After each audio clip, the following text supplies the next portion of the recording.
brother's addicted to opioids and now is a heroin addict and has been in and out of jail for years, all because of them.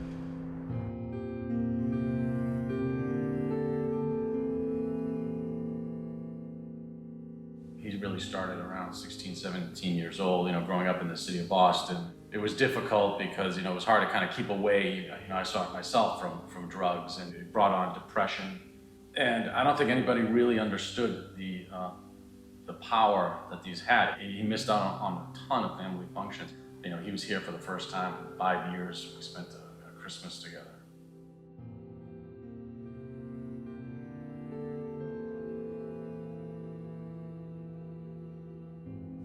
They really were the culprits behind all the excess drugs that are on the streets right now. I think opioids, they have a part in society, right? I mean, serious cancer patients in serious pain, but these things end up on the street. We're killing people. I mean, we're just crazy that we would allow this. My brother would relapse, but then my mom would call me in a panic, screaming, in Italian, I just found another burnt spoon. And so for me, this burnt spoon, it's more of a symbol, and it's kind of etched in my head of this phone call. Yeah, I had the idea probably about a year ago. Why don't I make a big version of this thing in metal? And this spoon represents accountability. It's creating that conversation and letting people know that we're not going to let them literally get away with murder.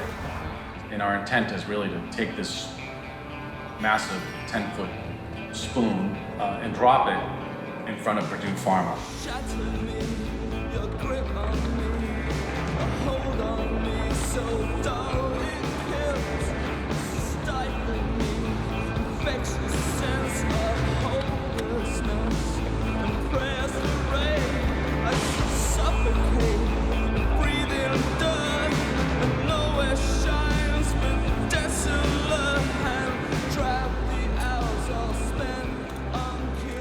Meantime, a local artist touched by the opioid crisis taking his anger directly to the front door of major pharmaceutical company, recently sued by Massachusetts. All this in the form of an artistic protest outside Purdue Pharma in Stamford, Connecticut, and bringing light to this issue. The sculpture, a 10-foot-long, 800-pound heroin spoon. Created by Domenic Esposito. Artist Domenic Esposito. Artist Domenic Esposito turned up outside the company headquarters today.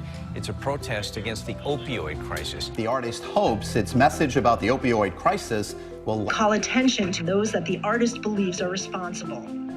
We dropped this massive 800-pound, 10-foot spoon in front of Purdue Pharmaceutical right on their doorsteps, and it inspired a lot of activists to actually start getting involved and making their voice louder and louder. That inspired this rally on Purdue Pharma August 17th. It was similar, but it was at the Smithsonian Sackler Museum.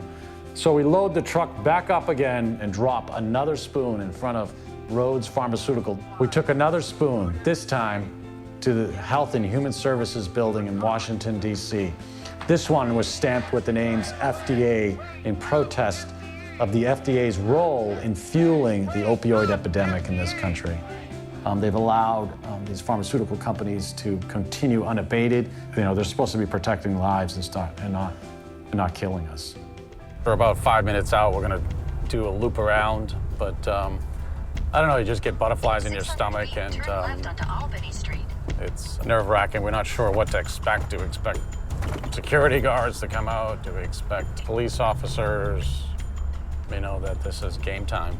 We're doing a little activism, a little gift for J&J. We're here demonstrating against J&J for their role in the opioid crisis. We started the Honor Signature Tour, where we're taking a spoon, this time as a white canvas with nothing on it, and having loved ones sign it.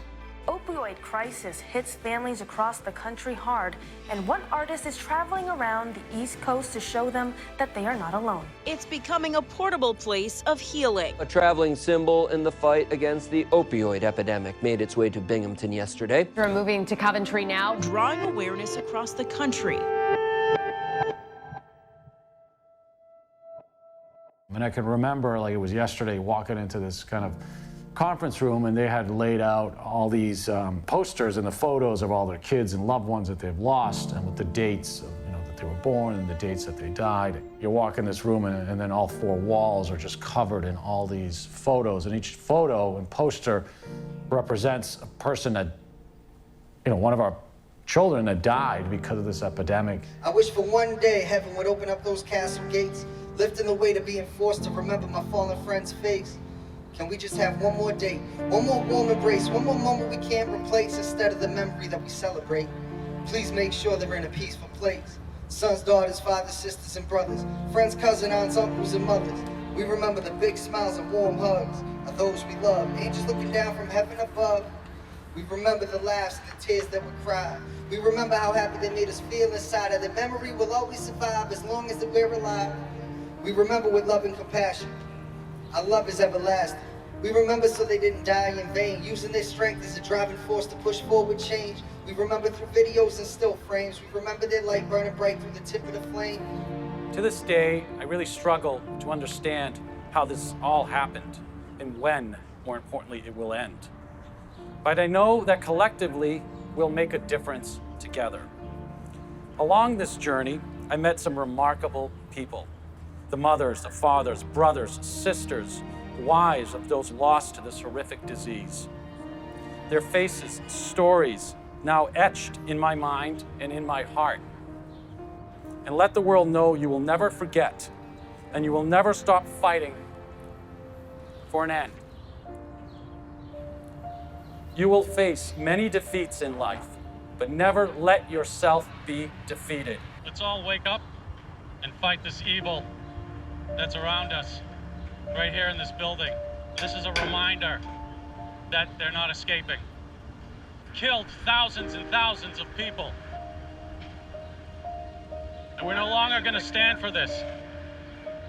And we want to bring accountability with this movement and awareness to everybody that you're not alone.